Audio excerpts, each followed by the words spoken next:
그런 생각입니다. 자, 그 다음에 이렇게 열방에 대해서 하나님이 궁고를 사르겠다고 얘기하는 것은 아까 말씀드린 때 권력자들을 내가 다 치우겠다 하는 말 뜻으로 궁고를 사르겠다 하셨거든요. 그래서 결국은 하나님은 우주의 절대 주관자라는 거예요. 이스라엘아 너네들만의 하나님이 아니고 하나님은 역사의 주관자야. 이 주변의 모든 나라는 내가 움직여 하는 얘기를 하시는 거죠. 역사의 주관자. 중국의 시진핑, 일본의 아베, 그 사람, 트럼프, 하나님이 움직이신다는 거죠. 자, 그 다음에 이제 유다의 죄가 나와요. 2장 4절에. 자, 유다의 죄는요, 딱 한 가지, 율법을 무시했어. 유다에게는 하나님의 말씀을 맡긴 게 가장 큰 거잖아요. 근데 너 말씀 버렸어. 그 유다의 죄에 대해서는 이렇게 간단히 얘기하는 이유는 요거 지금 북이스라엘에 선포하는 거예요. 그죠? 남유다에 선포하는 게 아니기 때문에 지금 북이스라엘에 선포하는 기 때문에 남유다는 요거 간단히 얘기하고 그 다음에 이제 북이스라엘에 대해서 넘어가는 거예요. 자, 북이스라엘의 죄는 이제 6절에 나와요.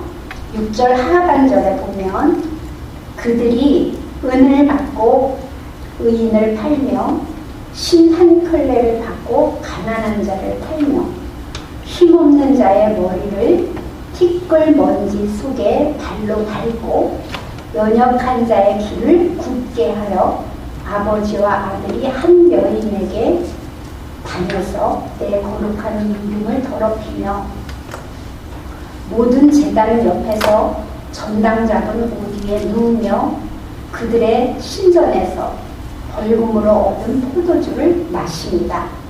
이게 이스라엘의 죄다. 지금 이렇게 얘기해요.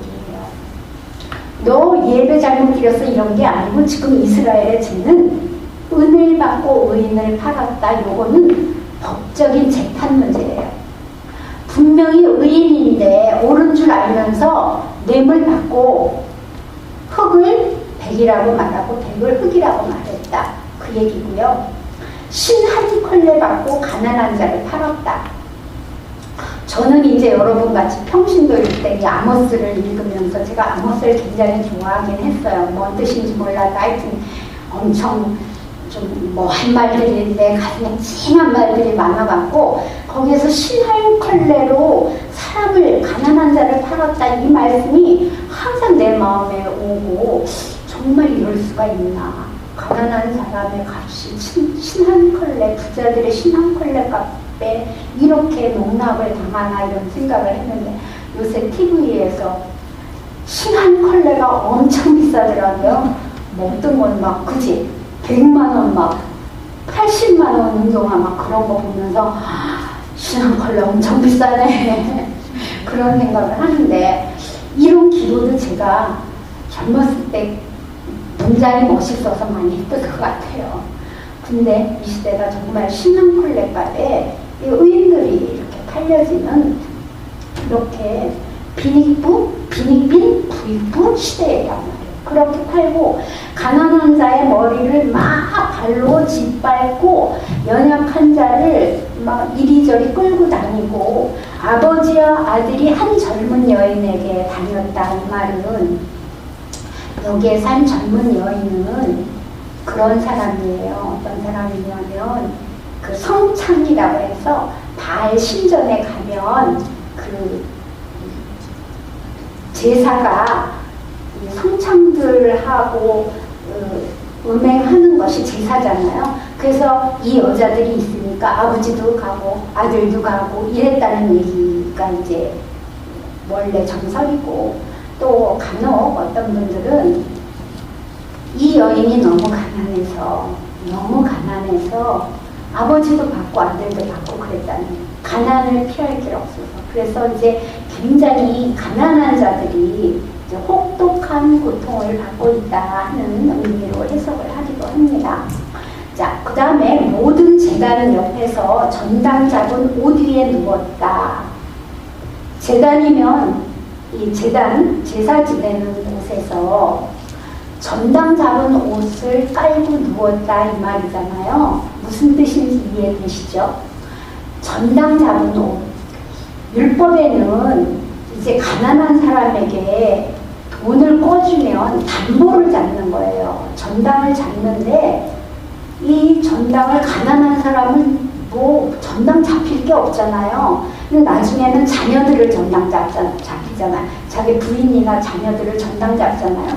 근데 그러기 전에 옷을 전당 잡는 거예요. 근데 이스라엘은 옷이 많지 않은데 이 옷은 낮에는 더위를 피해주고 밤에는 이불이 되는 거잖아요.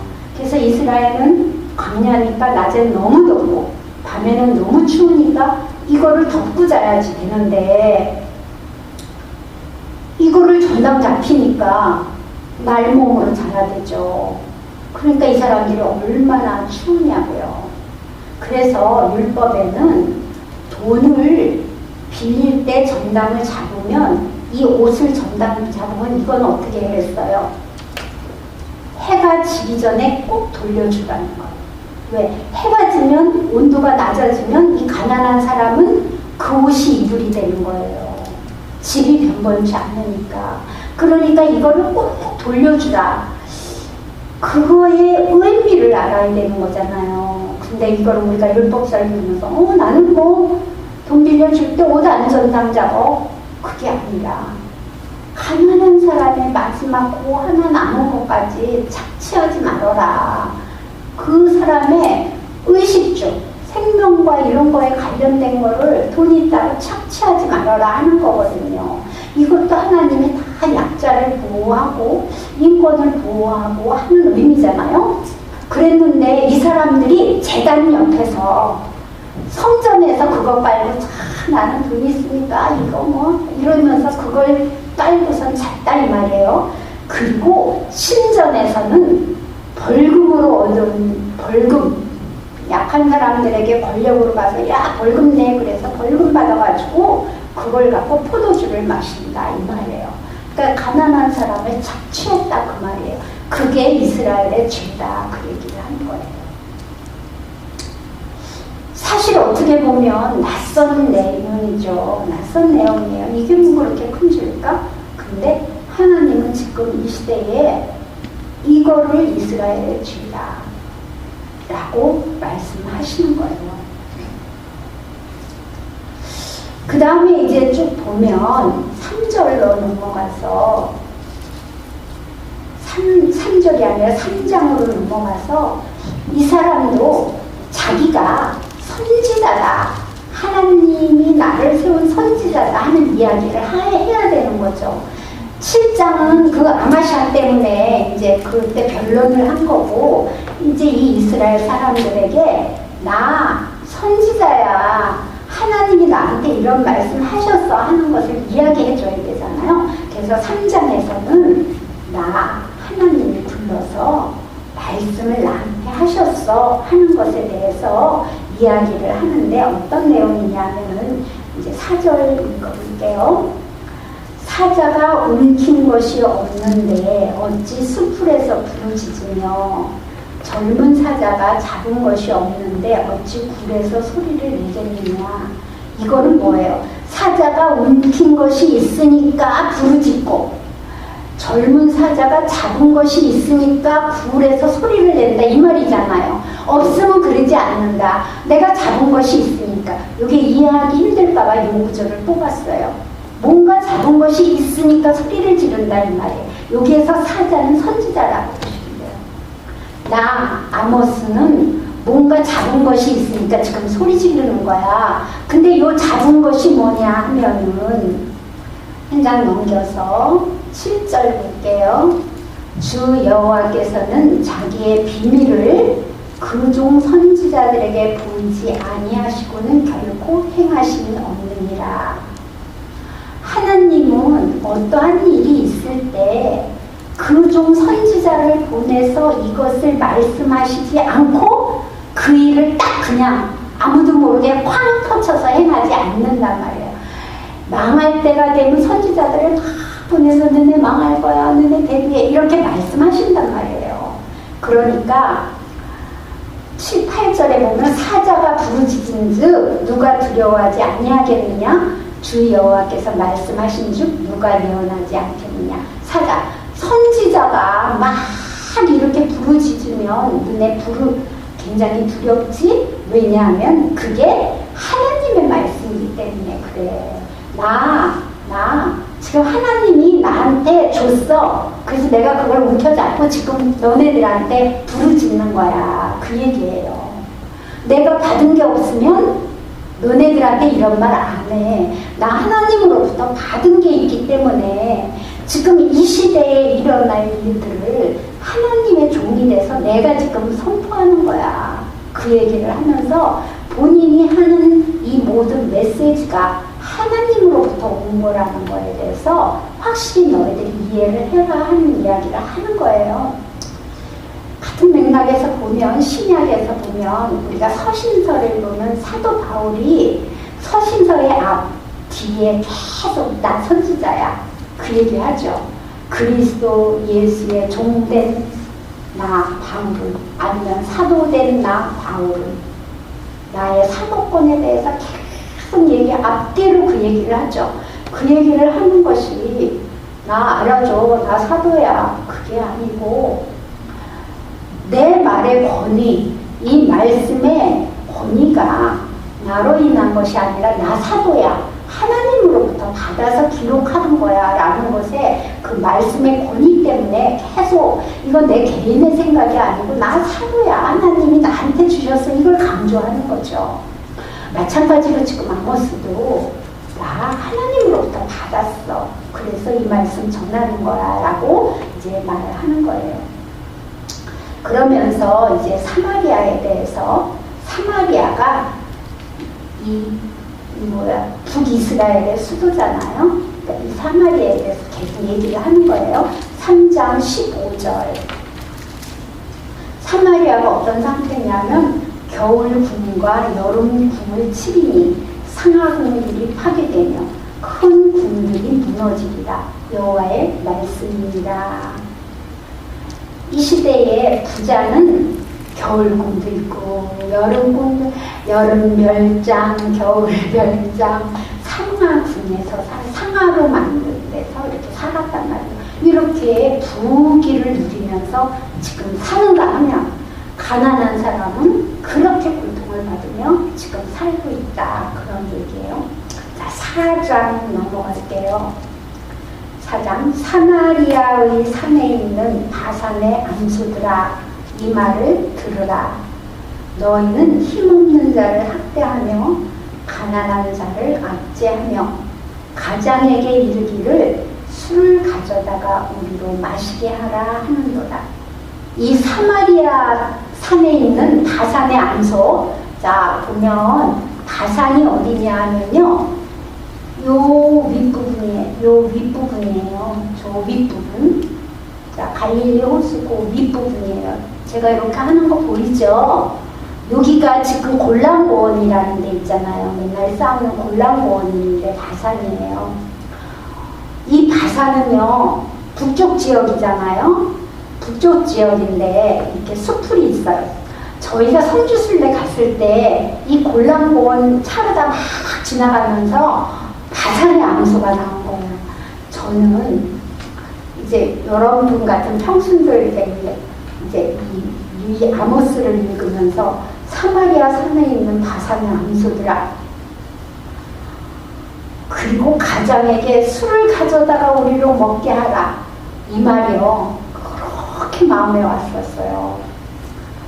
이 바산의 암소는 진짜 가보니까요, 이 밑에 있는 데는 암소 있을 수가 없어. 광야잖아요. 봤니? 너?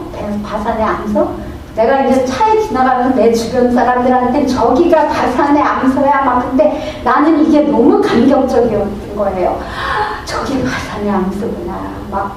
근데 암소들이 막 이렇게 누워있고 막 이러면서 막 이만한 암소들이 무슬렁무슬렁 하면서 그렇게 다니는 거예요.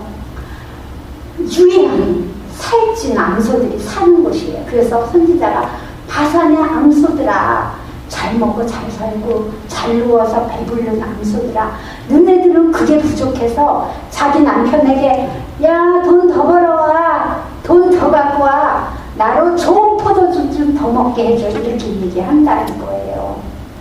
이스라엘을 갔는데 바산의 암소를 보니까 내가 얼마나 감격했겠어요. 저거였구나. 참 감동이 엄청 되더라고요. 야, 너네였구나. 아모스가 본 게 너네였구나. 막 이래서 정말 저는 많이 감동이 됐거든요. 지금도 사실 이 말이 잘 안 잊혀져요. 아, 내가 바산의 암소는 안 되지, 이런 생각을 하게 되는데요. 어쨌든 이제 이렇게 누리고 사는 이 사람들에 대해서 하나님이 지적하시는 거예요. 지적하시고, 그 다음에 이제 아까 제사가 넘쳐난다고 그랬잖아요. 이 시대에 아주 짧게 지금 제사에 대해서 4장 4절에 얘기하는 거예요. 너희는 베델에 가서 범죄하며 길갈에 가서 죄를 더하며 아침마다 너의 희생 3일마다 너의 11조를 드리며 누룩 넣은 것을 불살라 수은제로 드리며 낙헌제를 소리내어 선포하려무나 이스라엘 자손들아, 이것이 너희가 기뻐하는 바니라. 주 여호와의 말씀이니라. 야, 너네 베델 산당에 있는 곳, 제사하는 곳이죠. 길갈 선지자들 제사하는 곳, 그리고 아침마다 희생제물 드리면서 상번제 올리고 3일마다 11조 갖다 드리고, 그리고 수은제, 감사 헌금이에요. 지금 수은제, 낙헌제 이런 거, 감사 예물, 감사 제사 이런 거 백날 드려라. 너네들 그거 드리면서 기뻐하지. 너네 실컷 드려. 그 얘기예요. 제사가 넘쳐나는데 결론은 뭐야? 하나님은 나는 안 받겠어. 그 얘기하는 거예요. 이 사람들은 발에 가서 열심히 제사 드리고 풍요와 다산을 주세요 하고 돌아와서는 우리는 선민이니까 11조도 드리고 수은제도 그래갖고 수은제의 공적이 뭐예요? 누룩 넣으면 안 되는데 발 제사나 하나님 제사나 누룩도 넣어갖고 막 혼합해서 막 드리는 거예요. 하나님이 너네는 그게 기뻐서 드리지 나는 안 받겠어. 제사 소용없어. 그 얘기하는 거예요. 너네 행위가 그런데 제사 소용없어. 예배 소용없어. 너네가 하나님 말씀대로 살지 않고 이렇게 하나님 앞에서 잔인하고 그리고 사람을 무시하고 이렇게 사람을 착취하면서 예배 나 받지 않고 그런 얘기 하죠. 늘 예배가 삶이 되고 그 얘기하는 거니까 안 받겠다 그런 얘기 하는 거예요. 그러면서 4장에 보면 이런 얘기예요. 4장 6절 그래서 내가 이제 징조를 보여줬다 이 말이죠. 또 내가 너희 모든 성읍에서 너희 일을 깨끗게 하여 너희의 각 처소에서 양식이 떨어지게 하였으나 그래서 내가 너희에게 양식 떨어지게 하면서 나한테 돌아오라고 사인을 보냈어. 하였으나 너희가 내게로 돌아오지 아니하였느니라. 여호와의 말씀. 내가 이렇게 사인 보내도 너네들은 귀뚱으로도 안 들었어. 그 얘기예요. 또 8절에도 화감 부분 뭐뭐 하였으나 너희가 내게로 돌아오지 아니하였느니라. 여호와의 말씀이야. 그 다음에 또 9절에도 어떻게 했으나 너희가 내게로 돌아오지 아니하였다. 여호와의 말씀이다. 10절도 너희가 내게로 돌아오지 아니하였다. 여호와의 말씀이다. 쭉 다 계속하는 거예요. 너희가 돌아오지 않았다. 너네가 진정으로 하나님 앞에 돌아오지 않으면서 헛제사만 드리고 나는 선민이야. 구원받았어. 라고 말하고 있다 이 얘기예요. 우리 지난주에 부목사님이 그 열처녀 비유했잖아요. 마찬가지예요. 나 구원받았어. 나 제사 드려 하나님의 선민이라고 말만 하면서 진정으로는 너네가 돌아오지 않았다. 그래서 결론은 12절에 하반부에 이스라엘아 네 하나님 만나기를 준비하라. 너네 그러면 안 돼. 하나님 만나기를 준비해. 그렇게 얘기를 하는 거죠. 5장으로 넘어가서 5장 4절 볼게요. 여호와께서 이스라엘 족속에게 이와 같이 말씀하시기를 너희는 나를 찾으라 그리하면 살리라. 자, 너희들은 나를 만나기를 힘써. 그리고 너희는 나를 찾아야 돼. 찾아서 만나야 돼. 그래야지 너희가 사는 거야. 지금 결론을 얘기하는 거야. 너희 이렇게 살아서는 안 돼. 이거 내가 굉장히 싫어하는 거야. 라고 얘기를 하는 거예요. 자, 6절에도 너희는 여호와를 찾으라. 8절에도 이를 찾으라. 그의 이름은 여호와십니다. 찾으라고 얘기를 해요. 자, 여러분, 그러면 여호와를 찾는 방법을 좀 생각해야 되겠어요. 그죠? 여호와를 만나라. 여호와를 찾으라. 지금 그러시잖아요. 너희들 제가 이렇게 커. 자, 어떻게 하면 여호와를 찾고 만날까요? 문제만 제기하면 소용없잖아요. 선지자의 말을 들어야지. 그렇죠. 선지자의 말을 들어야 되겠죠. 자, 그래서 여기 이제 14절에 보면 너희는 살려면 선을 구하고 악을 구하지 말라. 자, 선을 구하고 뭐가 선이고 그럼 또 뭐가 악이야. 선을 구하고 악을 구하지 말라. 여러분, 악이 뭔지는 알겠죠? 지금 했던 여러 가지 죄들, 제사, 헛제사 드리는 거 이런 거 다 악이라고 얘기해요.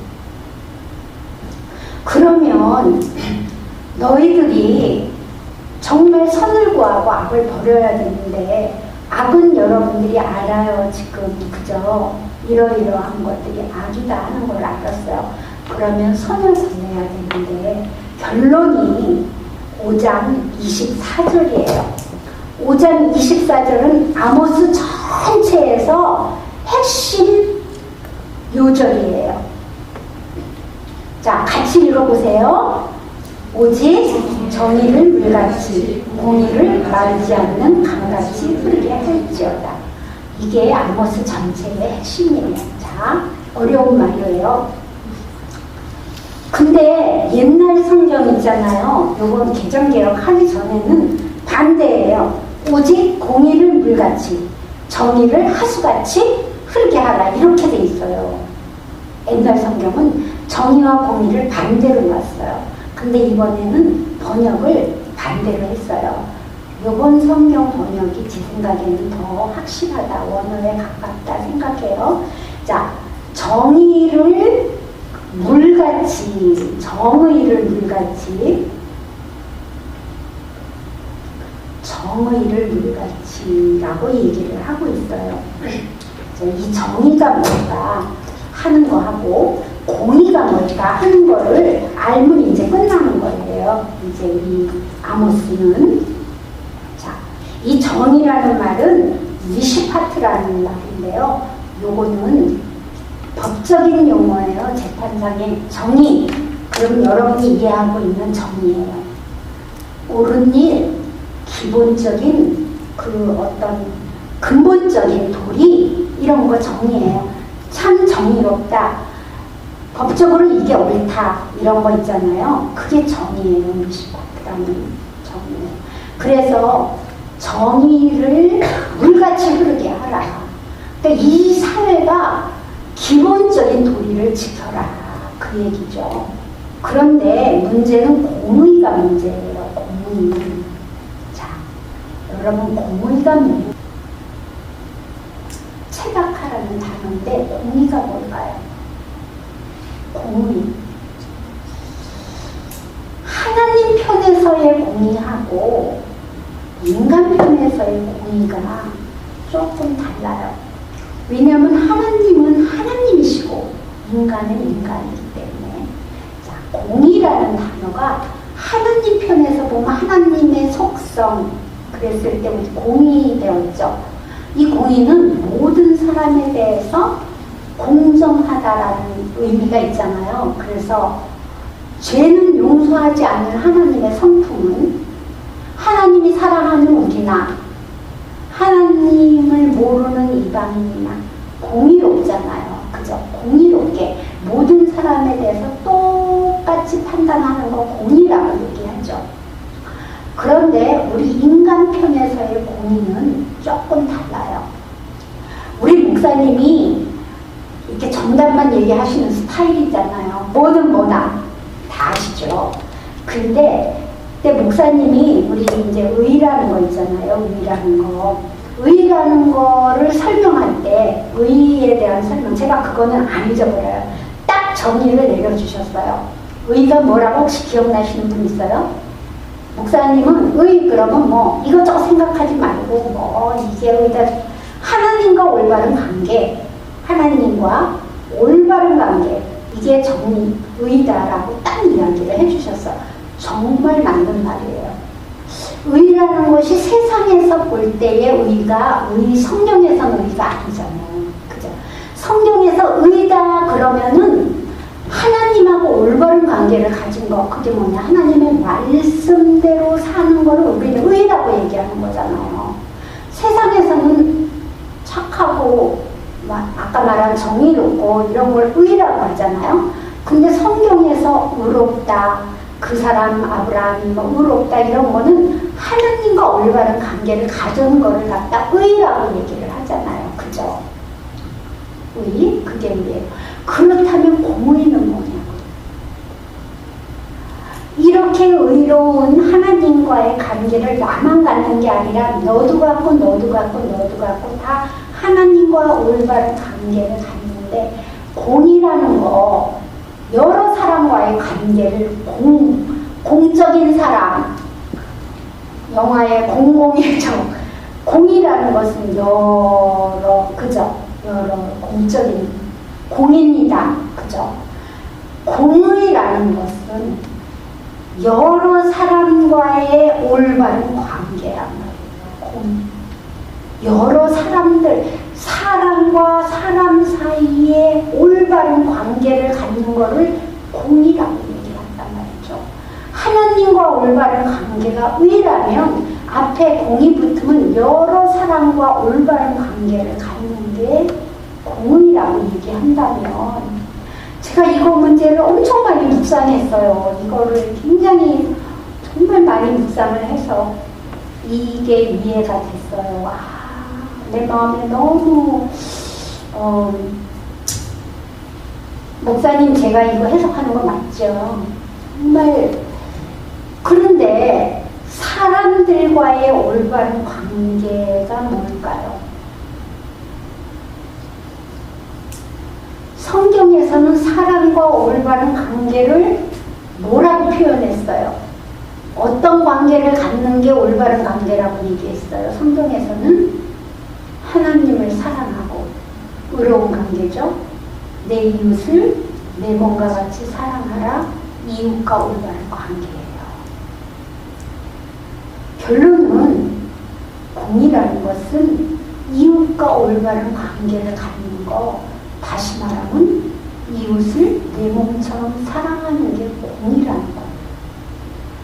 그래서 마태복음 7장에 보면 네가 대접을 받고 싶으면 네가 대접을 받고 싶은 대로 남을 대접하라. 이게 황금률이잖아요. 저는 이 황금률을 읽을 때마다 남을 대접하라보다 네가 대접받고 싶으면, 이 생각이 먼저 나서 민망한 여기 이런 말을 썼지. 내가 꼭 대접받으려고 하는 것 같아. 그래서 뒷말보다도 내가 대접받고 싶어. 여기에 많이 포인트가 맞춰져서 괜히 그거 읽을 때 민망한 생각이 좀 들었는데, 포인트는 뒷말이에요. 남을 대접하라. 이게 포인트. 그래서 황금률이에요. 그러니까 지금 공의가 마르지 않는 물처럼 흐르게 하라 이 말은 인간관계를 올바로 가져라 이 말이에요. 그게 아모스의 핵심이에요. 지금 사람들을 향해서 너 가난한 자를 괴롭히고 잔인하고 사람들 인권을 무시하고 지금 이런 거 사람들과 올바른 관계가 아니다 이거예요. 결론은 공의를 강물처럼 흐르게 하라 이 뜻은 네 이웃하고 올바른 관계를 가져라. 제사가 문제가 아니다 이 말이에요. 이 공이라는 한마디 안에 여러분 1장서부터 계속 얘기했던 모든 내용이 다 들어있는 거죠. 여기에 이제까지 했던 모든 죄들이 다 들어있는 거예요. 네가 이 공의를 실천하지 않았어. 그래서 내가 너희들을 망하게 하고. 5장 24절을 꼭 외워주세요. 오직 정의를 물같이 공의를 마르지 않는 강같이 흐르게 해라. 그것이 너희들이 나를 만나는 길이다. 나를 찾는 길은 선을 행하는데 그 선이 바로 공의를 실천하며 사는 것이 내가 원하는 거고 나를 만나는 방법이다라고 지금 아모스를 통해서 얘기를 하는 거예요. 그 다음 6장 1절 화 있을진 저 시온에서 교만한 자와 사마리아 산에서 마음이 든든한 자. 이것도 되게 교만하고 그 다음에 마음이 드는. 자, 6장 4절 5절 6절 다시 읽을게요.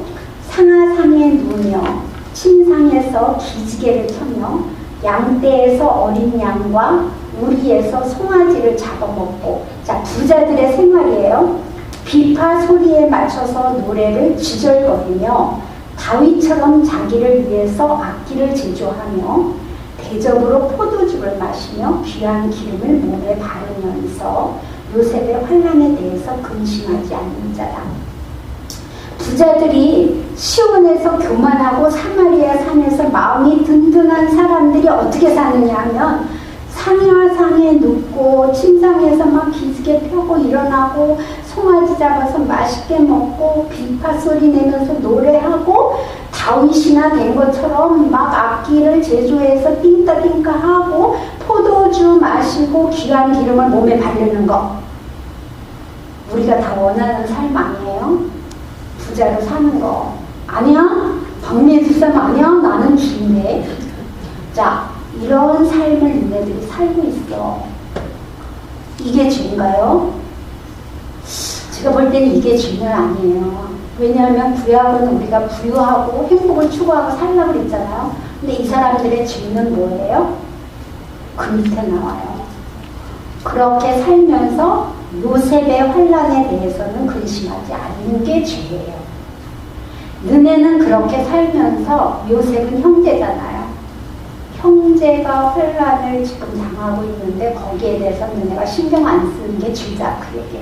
공의 얘기하는 거예요. 공의. 다 같은 맥락으로 여기에 다 집약된 거예요. 공의라는 단어에.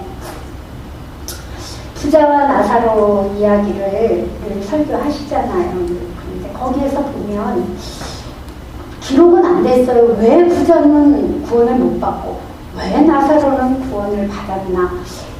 부자는 구원을 못 받고 가난해서 받나? 궁극적으로 따지면 예수를 믿었고 예수를 안 믿었구나 라는 게 이제 궁극적인 답이지만 사실 이거예요. 부자가 부자로 사는 게 죄가 아니고 요셉의 환난을 신경 쓰지 않은 거예요. 바로 자기 형제인 나사로가 그렇게 고통받고 그렇게 죽어가고 있는데 그걸 신경 쓰지 않았다는 게 그 사람의 죄예요. 그럼 그 사람이 왜 그걸 신경 쓰지 않았나? 하나님의 율법을 무시한 거죠. 그게 이제 신약으로 가면은 복음을 듣지 않는 거죠. 궁극적으로는. 그죠? 하나님의 복음이 그 사람의 마음에 있다면 나사로의 환난을 외면하지 않았어야 되죠. 그런 의미가 된다는 거예요. 그래서 부자가 죄가 아니고 부자이면서 이 환난을 신경 쓰지 않는 게 죄다. 그런 이야기가. 자, 넘어갑니다. 그래서 7장에 보면은 이스라엘이 멸망할 것을 메뚜기 재앙, 4절에 불의 재앙, 7절에 다림줄의 재앙. 다림줄 김 목사님 옛날에 하셨잖아요. 이렇게 줄 딱 내려서 기준 딱 세워서 하나님이 심판하겠다. 그리고 이제 7장 10절 아마샤하고 대결하는 거 아까 했죠. 그 다음에 이제 8장 넘어가면서 또 이제 환상을 또 하나 보여주는 거예요. 그런데 무슨 환상이냐 하면은 8장에 2절인가? 1절 보면 여름 과일 환상이 있어요. 근데 이게 이제 재밌는 게 여름 과일이라는 단어하고 끝났어. 이제 너네는 끝났어, 망했어 할 때 끝이다라는 단어가 이스라엘에서는 비슷해요. 여름 과일은 캐치고요. 끝났어 할 때 끝자는 캐치예요. 그러니까 이게 말의 유의예요. 캐치를 비슷하게 해서 여름 과일을 끝이라는 의미로 얘기를 하는 거예요. 이제 너네는 끝났어. 그래서 이제 네 번째 환상을 보여주고요. 9장에 가서는 이제 성전이 무너지는 거. 9장 1절부터 2절에는 이제 성전도 무너져. 이 5가지 환상을 보여주면서 너네는 이제 망했어. 성전까지 다 무너지고 너네는 끝났어. 그러면서 다시 한번 또 무슨 얘기를 하시냐면 8장에서 보면 4절 가난한 자를 삼키며 땅에 힘없는 자를 망하게 하고 그 다음에 5절에 보면 너희가 월삭이 언제 지나서 우리가 곡식을 팔고 안식일이 언제 지나서 우리가 밀을 팔까. 그 다음에 6절 은으로 힘없는 자를 사고 신한컬레로 가난한 자를 사고 또 그 얘기하는 거예요. 그러니까 아유 안식일 빨리 지나야지 장사하지. 월삭 이거 이제 초하루도 안식을 해서 장사 못하거든. 아유 월삭 이거 왜 이렇게 자주 오는 거야. 빨리 지나야지 장사하지. 이렇게 하는 놈들 내가 7절 그 모든 행위를 절대 잊지 않고 하나님이 내가 절대 잊지 않을 거야 라고까지 말씀하시는 거예요. 너네들 힘없는 사람 이렇게 학대하고 하나님 앞에서 이렇게 행동하는 거 내가 절대 잊지 않을 거야 하면서 11절에 중요한 말씀 후반절에 양식이 없어 주림이 아니며 물이 없어 가람이 아니고 여호와의 말씀을 듣지 못한 기갈이다 그런 이야기를 하고 9장으로 넘어가면서 이 아모스서는 아까 얘기했죠. 마지막에 대한 예언이 쭉 나온다고. 그죠? 그래서 그 시대의 예언, 예수님이 오실 때의 상징, 그 다음에 재림할 때 상징이 나오는데 아모스는 그게 굉장히 짧아요. 9장 마지막에 조금 나와요. 거기에 비해서 뭐 이사야, 에스겔 이런 데는 그게 길고 아모스는 성품상 그게 굉장히 짧아요. 그래서 9장에 보면 9장 11절에 그날에 라는 말이 나오죠. 그렇게 하고 거기에 보면 9장 8절에도 야곱의 집을 온전히 멸하지 않겠다. 남은 뿌리를 남겨두겠다. 남은 자들을 남겨두겠다. 근데 그 남은 자들이 어떤 사람을 남겨둘 거냐 하면요. 9절 보라 내가 명령하여 이스라엘 족속을 망국 중에서 채질하기를 채로 채질한가 같이 하려니와 그 한 알갱이도 땅에서 떨어지지 않게 하리라. 이 단어는 뭐 한 알갱이가 땅에서 떨어지지 않게 하겠다는 말이 아니라 채질을 해갖고 돌멩이 하나도 남김없이 다 채질해내겠다. 그러니까 채질해서 돌멩이들을 다 골라내겠다 얘기예요. 그리고 알곡만 내가 남기겠다. 근데 그 돌멩이는 누구냐 하면은 10절에 내 백성 중에서 말하기를 화가 우리에겐 미치지 않을 거야. 괜찮아 우리는 구원받았어. 우린 교회 다니니까 뭐 우리는 하나님 앞에 제사 지내니까 우리는 괜찮아. 이런 사람들은 하나도 남김없이 내가 골라내겠다 이거예요. 그 열천의 비유와 같은 말이에요. 이걸 내가 다 골라내겠다. 그리고 진정한 남은 뿌리만, 남은 밑둥, 남은 자들만 갖고 내가 메시아의 나라를 이루겠다. 그런 얘기예요. 결단코 너희들은 내가 다 골라낼 거야. 그런 무서운 말씀이죠. 그리고 14절에 내가 내 백성 이스라엘이 사로잡힌 것을 돌이켜서 이제 다시 심을 거다. 여호와 하나님의 말씀이다 하면서 끝이 나는 겁니다. 그래서 이제 이 아모스서를 읽으면서 여러분들이 아까 5장 24절 정의라는 거하고 공의라는 것들을 다시 깊이 생각하시고 하나님의 성품은 어떤가? 하나님은 우리 인생이 어떻게 살기를 원하시는가? 이것은 변함없는 하나님의 말씀이기 때문에 지금 우리로서도 한번 다시 생각해 봐야 되고요. 난 돈도 없고 뭐 가난한데 뭐 그런 의미가 아니고 이건 꼭 지금 이 시대에 비해서 물질 얘기를 하는 게 아니에요.